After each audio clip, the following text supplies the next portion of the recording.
تقدیر کا سپاہی۔ جب محبت جنگ بن جائے۔ رات گہری تھی، بادلوں میں چاند چھپا ہوا تھا اور محل کے میناروں پر پہرا دینے والے سپاہی کی تلوار چمک رہی تھی۔ ہوا میں ایک عجیب سی سنسنی تھی، جیسے کوئی طوفان آنے والا ہو۔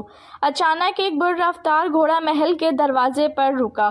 گرد و غبار کے بیچ سے ایک جوان سپاہی اترا، ایان خان، آنکھوں میں وہی عزم جو بادشاہوں کو بھی جھکا دے۔ دربان چیخا، کون ہے جو آدھی رات محل آیا ہے؟ ایان نے ہونٹوں پر ہلکی سی مسکراہٹ سجائی۔ وہ جو اپنی تقدیر سے ملنے آیا ہے۔ محل کے اندر رانی نور افروز شیشے کے جھروکے سے یہی منظر دیکھ رہی تھی۔ وہ نہیں جانتی تھی کہ جس سپاہی کو وہ پہلی بار دیکھ رہی ہے، وہی ایک دن اس کی زندگی، اس کی محبت اور اس کی بربادی بن جائے گا۔ نور افروز بادشاہ کی اکلوتی بیٹی تھی، حسین، نازک اور ضدی۔ اس کے دل میں ہمیشہ خوابوں کا ایک جہاں بسا تھا اور آج وہی خواب حقیقت کا روپ لینے والا تھا۔ اگلے دن ایان کو محل کے حفاظتی دستے کا سردار مقرر کیا گیا۔ جب وہ پہلی بار رانی کے سامنے آیا تو لمحہ ٹھہر سا گیا۔ رانی نے ہلکی مسکراہٹ سے نگاہ نیچے ڈالی اور ایان کا دل جیسے کسی نامعلوم قید میں بند ہو گیا۔ وہ نظریں جھکاتے ہوئے بولا، میری جان میری تلوار پر امانت ہے، مگر دل تو آپ کے نام کر بیٹھا ہوں رانی۔ رانی مسکرا اٹھی، قید بھی کبھی اتنی حسین ہو سکتی ہے ایان؟ اور اس دن سے محل کی دیواروں کے بیچ ایک ان کی محبت نے جنم لیا۔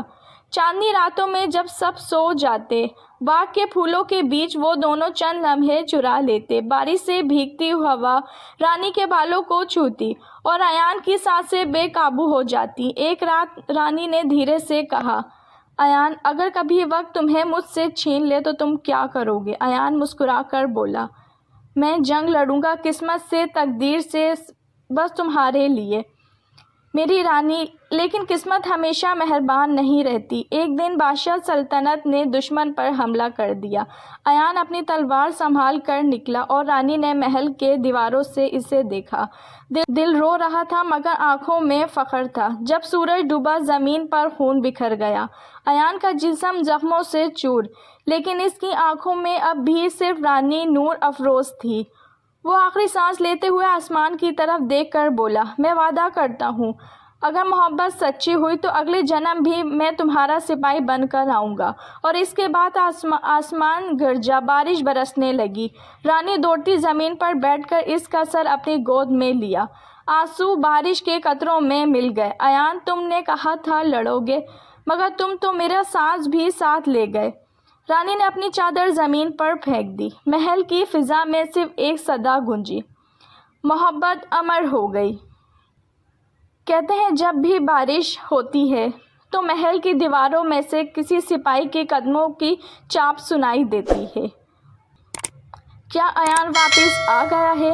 اب آپ مجھے کمنٹس میں بتائیں کہ آپ کو اس کہانی کے سننے سے کیا لگا کہ ایان واپس آ گیا ہے۔ کمنٹس میں ضرور بتائیے۔ رکھیے گا اپنا بہت زیادہ خیال۔ کل ملیں گے ایک نئی کہانی کے ساتھ۔ اجازت دیجیے، اللہ حافظ۔